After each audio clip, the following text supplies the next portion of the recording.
So we got, what is it, 03?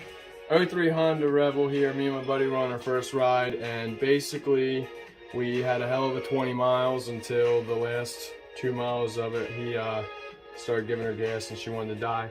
So we're gonna pull the carb off here. Mike, go in here. We got a 10mm nut here, one on the opposing side there. Then we got a 12mm choke cable we got to remove.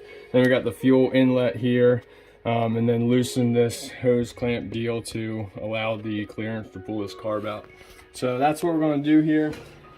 Basically gonna come over here and watch if you want. I don't really know. This is our first one ever with an actual cameraman. So kudos to that. I think we're 59 videos in with no cameraman. So I told him I'd do it for free if he cameras this thing. So luckily we had most of it loosened up because I didn't want to waste time.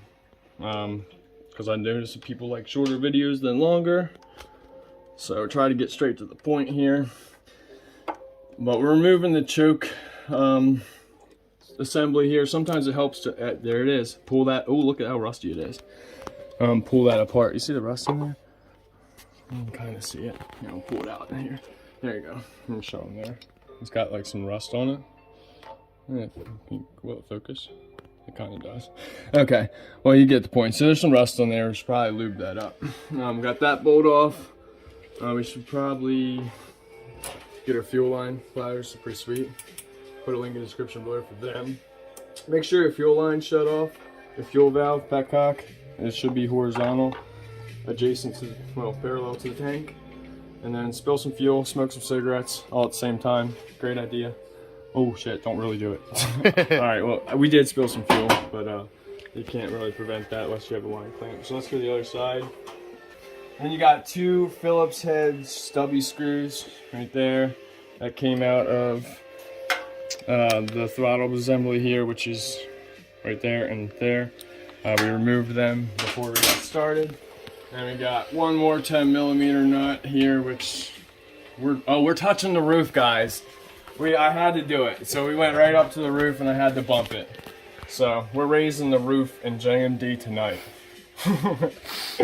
That car show was pretty cool. Yeah. It was, had a hell of a system. It was a cool dude. So yeah, you're gonna have to force this carburetor back into the air box unless you want to remove the air box, which we started to by removing this battery, and there's a bolt hidden back there. But after watching another YouTube certified guy, apparently we're gonna be able to do this. So I'm gonna straddle it like a woman. You need to loosen the hose clamp first. I did loosen the hose clamp. Oh. Alright, so I guess we will. Shit. Crap. This is pretty snug. So it doesn't just fall out. It's probably a good thing. No, it looked like he put some force behind it. So let me grab this. I don't want to. I wish I had a flat head. Oh, I'm at a good angle for this. Here. Hold on. It's rusty, but here's one. I got one here. Let's see. I don't want to mess that gasket up, but we might be able to get a little bit of leverage in there. Oh, shnikey. Look at that. Damn. It's awfully. Oof. It cleared the bottom one. Man, that's snug. Holy crap, Mike. It's making noises. Do you hear that? Yeah.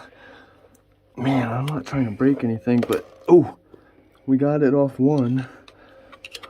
Wait, you know what? He had all these. Let me get that cable off. So this is like a bicycle cable. And you gotta take the eyelet out of the. Give me a pick. Hold on. Got the pick. See if we can get the pick behind it. Ooh, there we go. There it went. So you put the pick behind it, grab it over, and you should be able to get clearance to do that.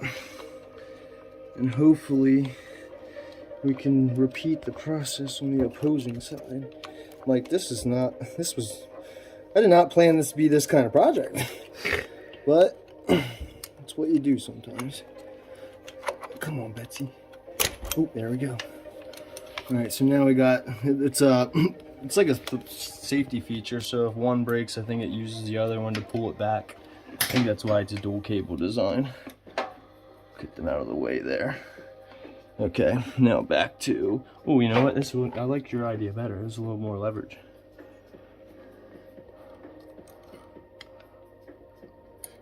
Oh man. What do you know which way we went out with it? He came out the right side. Wow. Yeah, I can see that would be the way to go. It definitely looked like he put some force into it.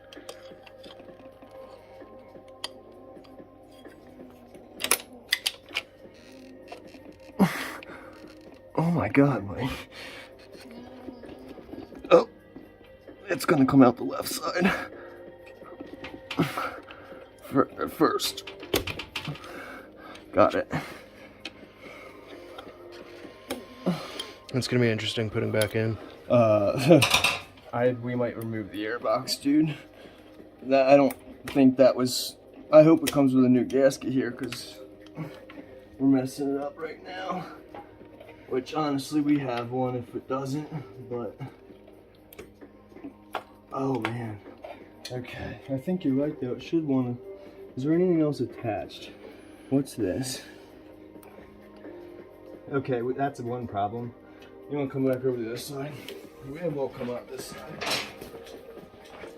So there's overflow tubes right here attached to this that's kind of holding it up on the bottom here. So we'll break the rubber rust with our nice pliers. Pull that off. We got one more up here, which this is dingus. That makes a lot of difference, I bet. Alright. I had a better view up there, that's for sure. Let's see what's on the other side.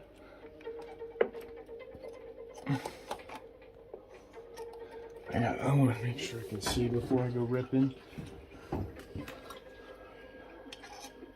Yeah. So I would probably recommend going the other way. This is tight.